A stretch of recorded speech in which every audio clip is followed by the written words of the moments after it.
Alright, let's end chapter 4 with style. 4.5 Systems of Linear Inequalities. So things are about to heat up in this place.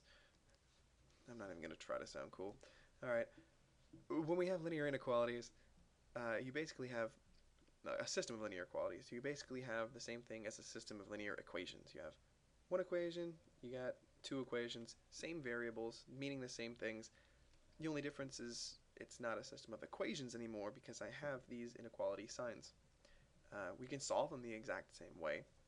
We're going to look at how you solve them graphically and how you depict them graphically, because that's a bit of the probably the more different approach.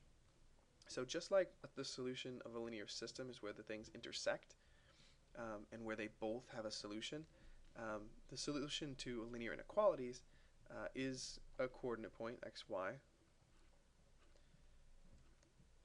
that is a solution of each inequality in the system. The difference between the inequalities and the regular equations is that they are going to be way more solutions to a linear inequality than there are to an equation, because we have shaded areas that are also solutions of inequalities. So let's just start off simple and look at checking to see if something is a solution or not. So I have my system right here, and I'm going to check it the same way that I checked linear systems before. I'm going to plug in my values. I have an x and a y.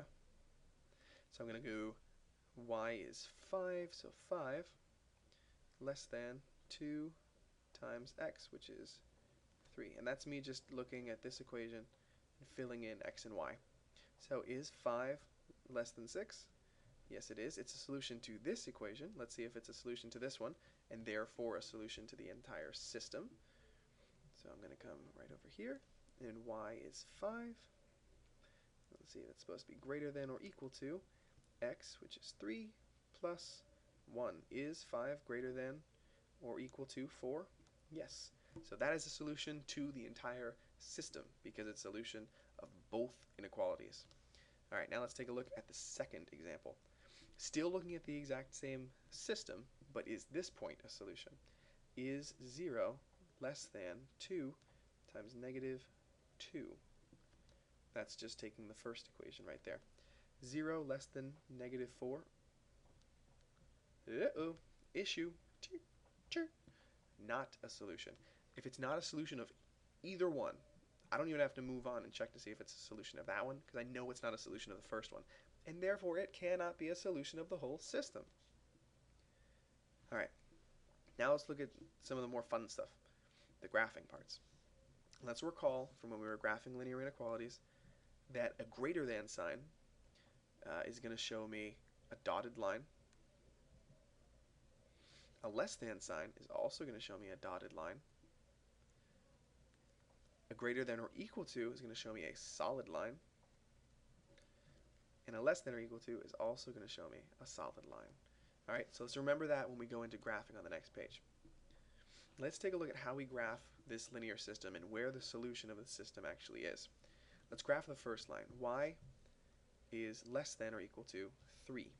Well, I know that y equals a number is a straight line, a horizontal line. So I'm going to go straight in and just start graphing a line. It's a straight line at 3.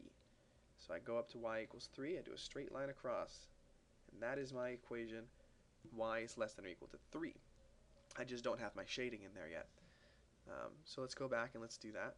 I want less than or equal to. Okay, so that means less than or equal to means a solid line, and less than means below that solid line. So shade all of that in. Nice and messy and beautiful. Now let's go over to blue, and let's do our next one. Y is greater than x plus 2. Alright, so my y-intercept is 2, and my slope is 1.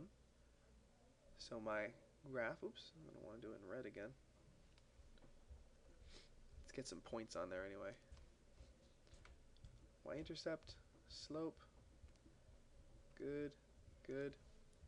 Now let's make the line. Just like that. And it is greater than, so that should be a dotted line. So I do want to break that line up. So I'm actually, instead of drawing it like an arrow, delete that. I'm going to draw it just with the pencil so I can break it up. Just like that.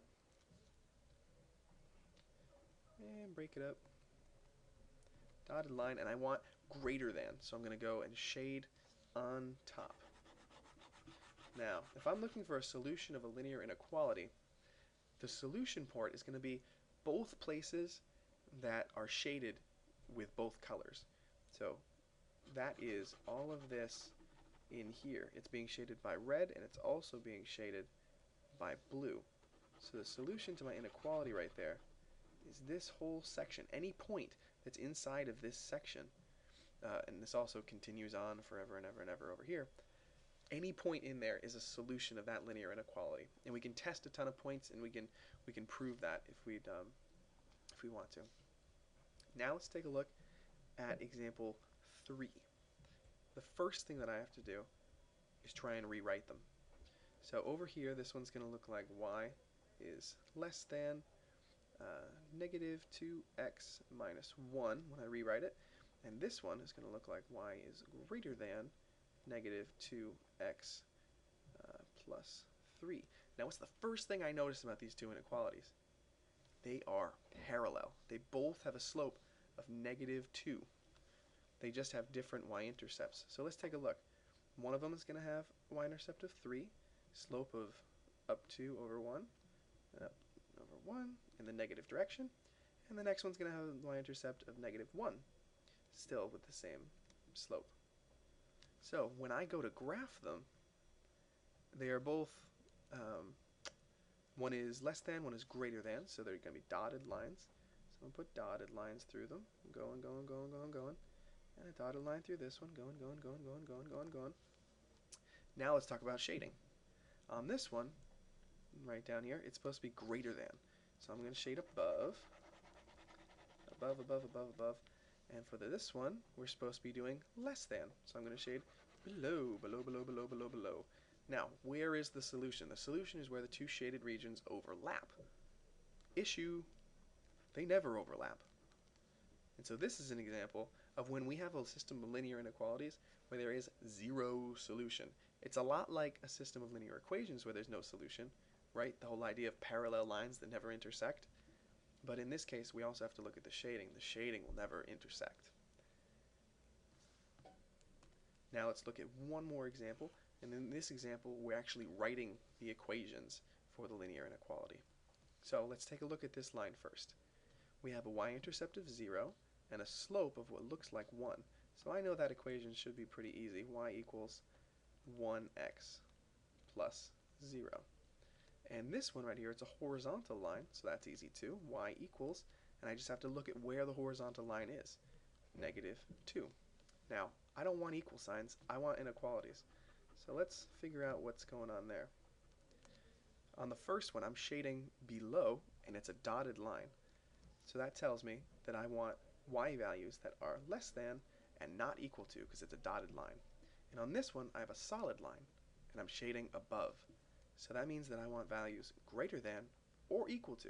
The or equal to makes the solid line. Alright, so we have to think of a couple of different pieces of information there. I have to first build the linear equation. Then I can worry about the inequalities. And I can figure out, does it need to be equal to? Is it a dotted line or a solid line? And then which way is it being shaded? Do I want the y values above it?